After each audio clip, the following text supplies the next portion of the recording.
Number आ रहे हैं, एक मिनट जी। हाँ, ऑन, ये नंबर आ रहे हैं ऊपर सर। अब ऑन है। आप थोड़ा इस तरफ आ जाएं, थोड़ा आप इस तरफ हो जाएं, आप थोड़ा इस तरफ हो जाएं ताकि यहाँ से एंगल ये बेहतर है। देखें जी, अब मेरी तरफ आ जाएं। ठीक है जी, मेरा नाम ज़ैन मोमिन है। ठीक है ना जी, मैं आपके मुस्तकबिल की बात करने आया हूँ, आपके फ़ायदे की बात कर रहा हूँ। ठीक है ना, तो मेरी बात सुनिएगा। लेकिन उससे पहले मैं बता दूँ, आप सब बच्चों से और जो आपके माँ बाप हैं उनको बताइएगा कि बराबर वैक्सीन करवाएं। देखिए, ये मेरे 3 डोज वैक्सीन के लगाए हुए हैं, एक बूस्टर शॉट भी लगाया हुआ है, जिसकी वजह से ना मुझे बीमारी इतनी नहीं होगी। अगर मैं कहीं चलूँगा तो मुझे बीमारी नहीं लगेगी। तो इस तरह से बराबर वैक्सीन करवाएं। ठीक है ना, वैक्सीन करवाएंगे तो बीमारी नहीं लगेगी, बुखार नहीं होगा कोरोना वायरस का। ठीक है जी। अब जी देखें जी, मेरा आने का मकसद ये आपको बताने के लिए कि आपका मुस्तकबिल जो है ना, वो जो हमारे लीडरान हैं, जो हमारे मुल्क का फ़ैसला करते हैं, उनके हाथों में। तो आपको बताने के लिए कि किस तरह इन्होंने फ़ैसला किया है कि देखिए जी, ये आप थोड़ा इस तरफ हो जाए ताकि ये भी नज़र आए। आप इस तरफ खड़े हो जाए। देखिए जी, ये रिपोर्ट है जो जब कोरोना वायरस आया था, इस बार लॉकडाउन लगा था। ठीक है ना, उस लॉकडाउन में आपको पता है ये हमारे हैदराबाद की जो हालात हैं, वो जो अमेरिका के मुल्क जो है कैलिफोर्निया, उसी के जैसे थे। कैलिफोर्निया में 20% जो खाना जो होता है ना, वो कम हो गया था। दुकानों में खाना, अनाज नहीं मिल रहा था कोरोना वायरस के वक्त में। और ठीक है ना जी, और दूसरा जी सबसे बड़ा मसला ये था कि जो हमारे जो काम करने वाले लोग थे, उनको वायरस हो गया था। तो जो खाना लेके आते हैं, जो ट्रक जो खाना लेके आते हैं, बड़ी ट्रक जो फार्म से हमारी दुकानों तक, हमारे घरों तक, उनके जो ड्राइवर थे उनको कोरोना वायरस लग गया। ठीक है ना, क्योंकि उनकी वैक्सीनेशन नहीं करवाई थी।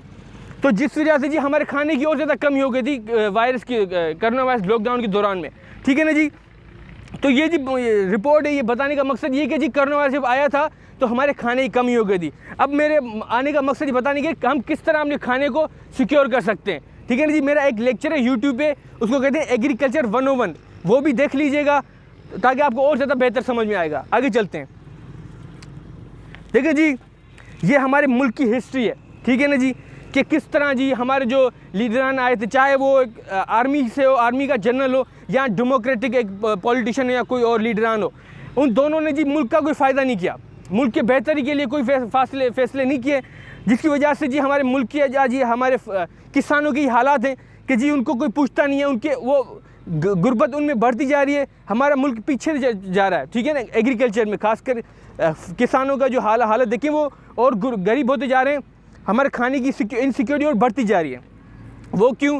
देखिए जी, पहले मैं हिस्ट्री में जाता हूँ कि देखिए अयूब खान का दौर था ना जब, ठीक है ना, 1950-1960 के एरिया अंदर, तो जी उसने क्या पॉलिसी बनाई कि जो भी किसान है 500 से ज़्यादा एकड़ जो है वो ज़्यादा खरीद नहीं सकते।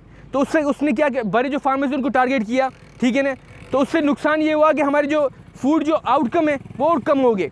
उसके बाद जो जुल्फ़िकार अली भुट्टो आए, तो उसने जी कहा कि 150 एकड़ से ज़्यादा आप किस फार्म आप फसल नहीं रख सकते। तो उसने और ज़्यादा बड़े जो आउटकम है हमें फार्मिंग की, उनको और ज़्यादा कम कर दिया, जिसकी वजह से इनकी पॉलिसी का ये नुकसान था। ठीक है ना जी, अब जी मेरी पॉलिसी क्या होगी? मेरी पॉलिसी जी ये है जी कि हम किसान अपना ज़मीन खुद रखें जी। ठीक है ना, मुनाफा भी वो रखें। मेरा काम है कि उनको मशीनें देना। ठीक है ना, मेरे मशीन जो होंगी वो उसका नुकसान मैं भरूंगा। ठीक है ना, मशीन क्यों? देखिए, हमारे पाकिस्तान का जो आउटकम है, खाने की प्रोडक्शन है, वो बढ़ नहीं सकती जब तक हम मशीनें नहीं लेके आते हमारे मुल्क में। मशीनें जब लेके आएंगे तो हमारे मुल्क की जो फसलें वो बेहतर होंगी, फसलें और ज़्यादा बेहतर उगेंगी, और हमारी जो खाना वो ज़्यादा उगेगा। ठीक है ना जी, वो कैसे मैं समझाता हूँ। लेकिन जी एक और चीज़ बता दूँ, ये डेटा बता रहा है कि देखिए 1960 के बाद ना जी हमारे जो लार्ज स्केल, ये देखिए लार्ज स्केल जो 50 से ज़्यादा जिन लोगों के एकड़ थे, ज़मीनें थी, वो कम हो गए।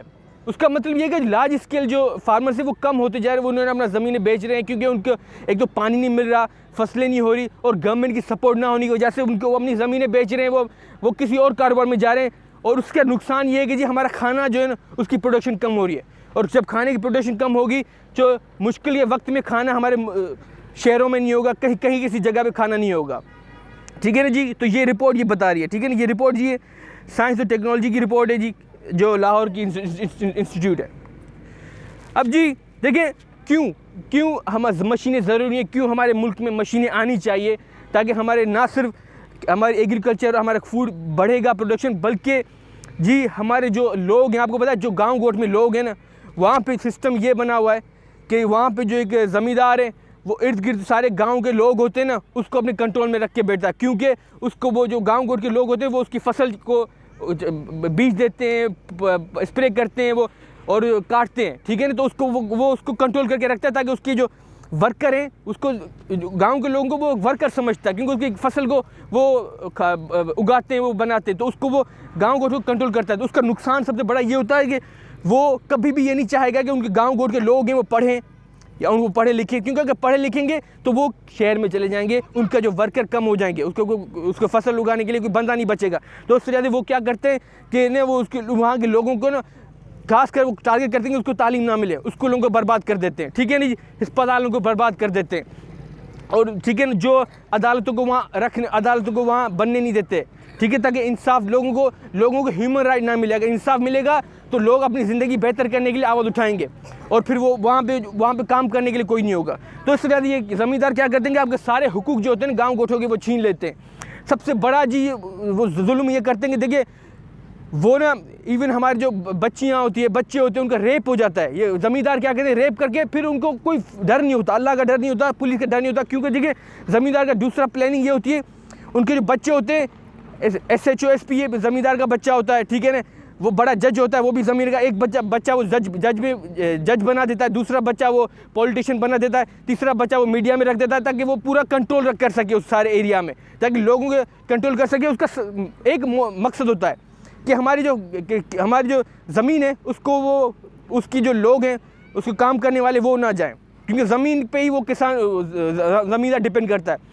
और अब हम सोच रहे हैं कि भाई वो स्टेट मुल्क क्यों कुछ नहीं करता, ठीक है, मुल्क इस तरह क्यों कुछ नहीं करता, क्योंकि मुल्क भी उस जो ज़मीन पे वो लालच रखता है, वो ज़मीन उस मुल्क को भी क्या चाहिए, मुल्क को एक चीज़ चाहिए, हमारे स्टेट को, पाकिस्तान स्टेट को एक चीज़ चाहिए, किसानों से खाना, ठीक है, अनाज, ठीक है, अनाज, सब्जियां, फ्रूट, ये चीज़ें स्टेट को चाहिए। तो उस वजह से वो किसान को ना सारी छूट देते थे, और उसके रिटर्न में उसके बजाय वो कहते हैं कि भाई किसान जो ज़मींदार है वो हमें अनाज दे और खाना और फ्रूट और सब्जियां दे, ठीक है ना। इस वजह से वो अनाज को खुली छूट दे देता है स्टेट, ठीक है ना जी। तो मेरी ये जो प्लानिंग, ये मशीनें जब आएंगी ना जी, सबसे बड़ा फ़ायदा लोगों को, गाँव गोठों के लोगों को होगा। उन पे जो गुलामी जो कर रहे हैं जो लोगों को, जो किसान ज़मींदार का जो उस पर पावर है वो छूट जाएगा, ठीक है, उससे वो आज़ाद हो जाएंगे। उसके आज़ाद होने का उनके बाद ये क्या होगा, वो तालीम ले सकेंगे, उसके स्कूल बनेंगे, अस्पतालें बनेंगी, इंसाफ मिलेगा। अगर हम जब तक मशीनें नहीं लेके आएंगे ना जी, कोई गांव ऊपर नहीं जाएगा, कोई गांव के गोठों के लोग ऊपर नहीं जाएंगे। इवन गांव गोठों के जो लोग यहाँ आते हैं ना, उनको कोई नौकरी भी नहीं मिलती, क्योंकि पढ़े लिखे नहीं होते हैं, ठीक है ना। तो हमारे जब स्कूल बनेंगे, अस्पतालें बनेंगी, अदालतें होंगी इंसाफ देने के लिए गाँव गोठों में, और तो ही वो गाँव भी ऊपर जाएगा, वहाँ के लोग भी ऊपर जाएंगे। तो उसका ये मशीन है, ये तस्वीर में दिखा दूँगा, देखिए ये ख़वातीन है, इसका नाम है लोरा, ठीक है। ये मैं इसको फॉलो करता हूँ यूट्यूब पे। देखिए ये खुद ख़वातीन लड़की है, ये बड़े ट्रैक्टर चलाती है, खुद किसान का फसल करती है इस ट्रैक्टर और मशीनों की वजह से। और कोई बंदा नहीं, इसको अकेले खुद सारे एकड़ 100-200 एकड़ मतलब एक हफ्ते में वो अपने फसल करती है। तो मैं भी चाहता हूँ कि देखिए एक ख़वातीन ये मशीन करके हज़ारों या सैकड़ों एकड़ कर सकती है, तो ये पाकिस्तान में भी हो सकता है, ठीक है ना। उसका सबसे बड़ा ये क्या कि जो गुलामी का जो कल्चर होगा हमारे गाँव गोठे में वो ख़त्म हो जाएगा, ठीक है ना जी।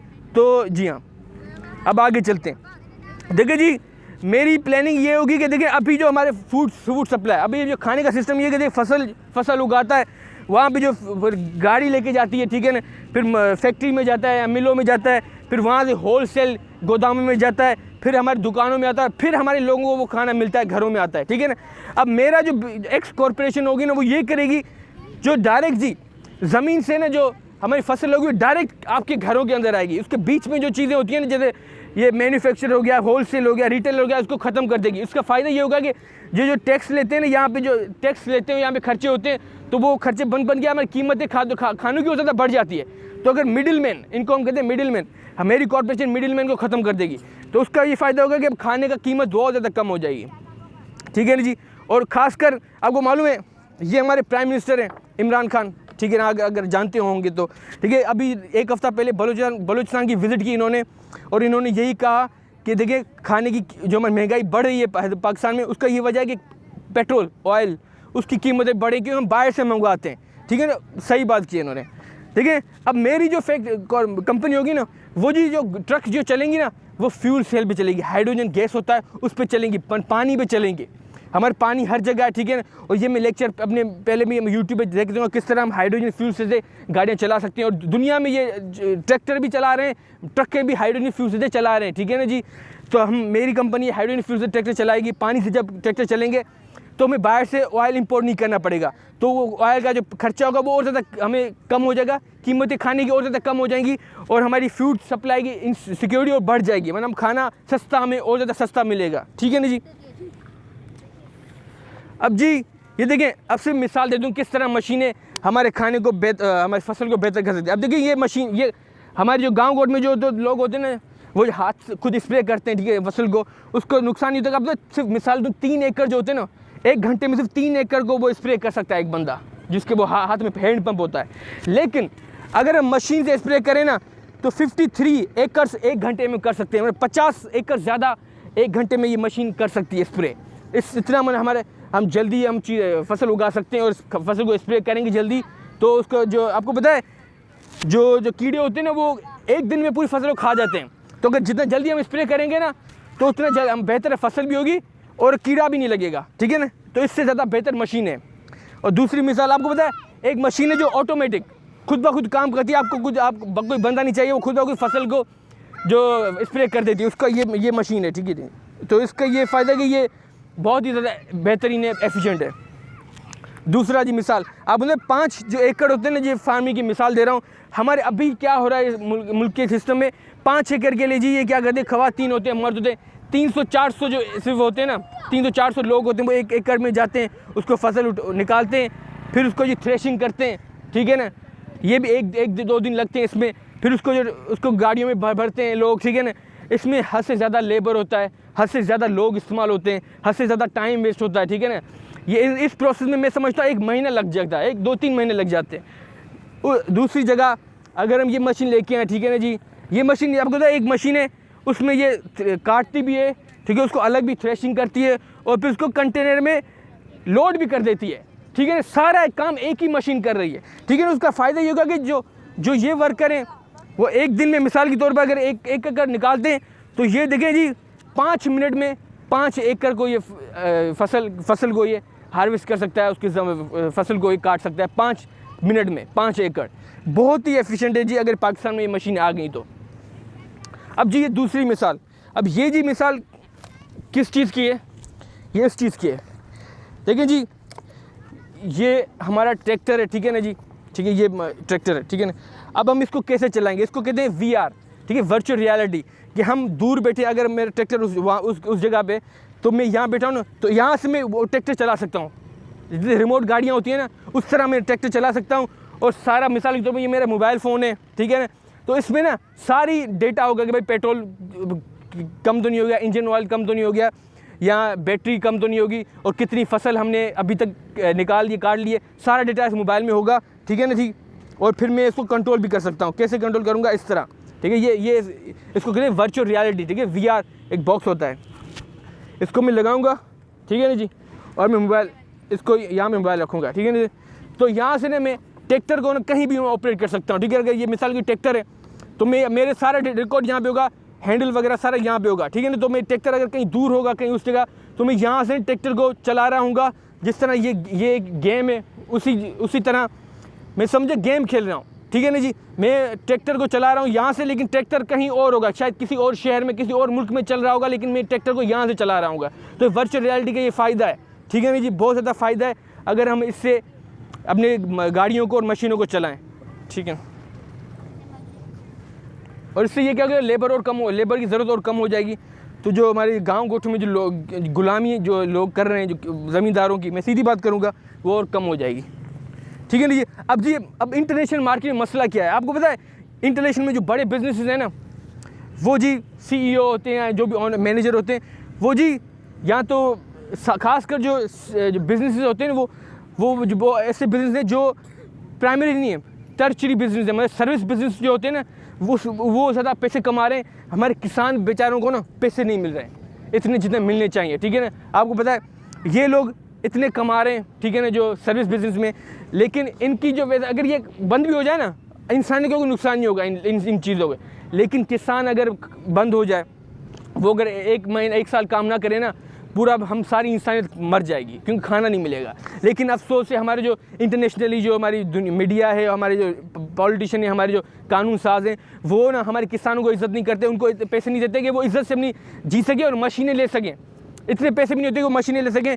तो जो मेरी कॉरपोरेशन होगी ना, एक्स कॉरपोरेशन, ये जी किसानों को ना इनका मुकाबला करेगी। सर्विस बिजनेस होंगे ना, इनसे हमारे किसानों को मुकाबला करवाएगी। किसानों को हम ज़्यादा पैसे देंगे, हमारे फुल सूट में किसान चलेंगे, और हम किसानों की इज़्ज़त और ज़्यादा बढ़ जाएगी, क्योंकि उनको ज़्यादा पैसे मिलेंगे, वो ज़्यादा कमाएंगे और ज़्यादा इन्वेस्ट कर सकेंगे, मशीनें ले सकेंगे और अपनी फसल को ज़्यादा बेहतर कर सकेंगे, जो अभी बिल्कुल नहीं हो रहा, ठीक है ना जी।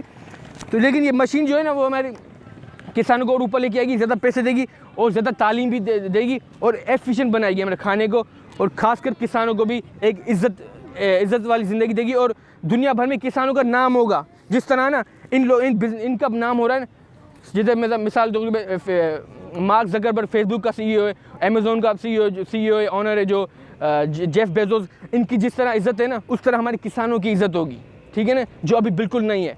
अगर हम अगर किसानों की बात करते हैं तो लोग बस मुंह फेर देते हैं, यार किसान ने क्या करे, यार किसान बहुत ही अहम चीज़ है, इसकी इज़्ज़त आजकल लोग नहीं कर रहे हैं।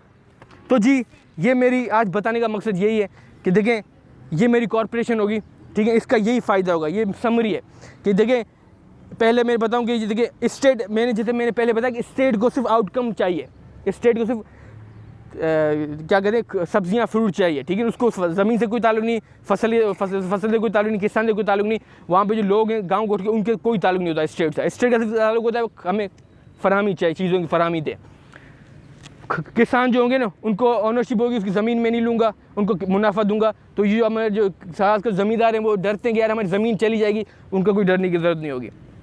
पब्लिक जो वहाँ गाँव गोट के लोग होंगे, जब किसान की उसकी ज़रूरत नहीं होगी तो वो किसान उनकी मदद करेगा, उनको स्कूल बना के देगा, उसको अस्पताल बना के देगा, उनको अच्छी इंसाफ अदालतें बना के देगा, इंसाफ मिले। ये सिर्फ मैं हवा में बात नहीं कर रहा, क्योंकि अमेरिका में आपको पता है अमेरिकन रेवोल्यूशन के बाद यही हुआ था कि वहाँ के जो ज़मींदार थे ना, वो खास कर जो ब्लैक कम्युनिटी जो अफ्रीका से जो लोग वहाँ अमेरिका में जो गुलामी कर रहे थे, उनको फिर उन्होंने किसानों ने इज़्ज़त दी, थोड़ी बेहतर। अभी भी वो लड़ रहे हैं, लेकिन क्योंकि अब वो उनके गुलाम नहीं है, तो उन्होंने थोड़ा अपने ना उनको बराबर शहरी समझने की करने के लिए कोशिश की, और उनको बेहतर फैसिलिटीज़ दी, ठीक है नहीं। और फिर कंज्यूमर से सबसे बड़ा कंज्यूमर का फ़ायदा ये होगा कि फूड सप्लाई बढ़ेगी और कीमतें सबसे ज़्यादा होगी। हमारे मुल्क में जो आपको नुकसान ये है कि कीमतें सबसे ज़्यादा बढ़ी हैं, वो कम हो जाएगी, ठीक है ना जी। और इको फ्रेंडली इन्वायरमेंट, आपको क्लाइमेट चेंज जो बहुत ही अहम चीज़ है, उसको लड़ने के लिए ना हमारी ये मेरी एक्स कंपनी बहुत ज़्यादा फ़ायदा देगी, ठीक है ना जी। और आखिर में जी मेरा जो, और ये मशीनें जब आएंगी तो ऑब्वियसली एफिशिएंसी बढ़ेगी, और मेरा जो मकसद, ये मुझे क्या फ़ायदा मिलेगा, देखिए मुझे ये फ़ायदा मिलेगा कि मैं एक खाना बना रहा हूँ, जो एक खाना जो जिसमें सारी ताकत हो, ठीक है ना, और उसमें एक खाने में, ताकि हमारे जो चाहे गरीब हो, मिडिल क्लास हो, हायर तबके, उस सारे को ना वो खाना अवेलेबल हो, और वो खाना एफिशिएंट हो, एक खाने में सारी ताकत हो, ठीक है। हमारे दुनिया में कोई भी ऐसा खाना नहीं है जो एक खाना जिसमें सारी ताकत हो, तो वो मैं बनाने की कोशिश कर रहा हूँ। तो ये जी समरी है, कोई सवाल हो तो पूछ सकते हैं जी। अच्छा जी, ये मेरा ये आप रखें, ये मेरी इन्फॉर्मेशन है, ठीक है ना जी। सर आप भी रखें, ठीक है ना जी। ये आप अपने, अगर आप अभी पढ़ लें, अगर घर जाएंगे ना तो अपने माँ बाप को भी ये दिखाएं कि मैंने क्या बताया, ठीक है ना। सब आपको समझ में आ गया जो मैंने कहा है आपको, ठीक है तो दोस्त, ठीक है।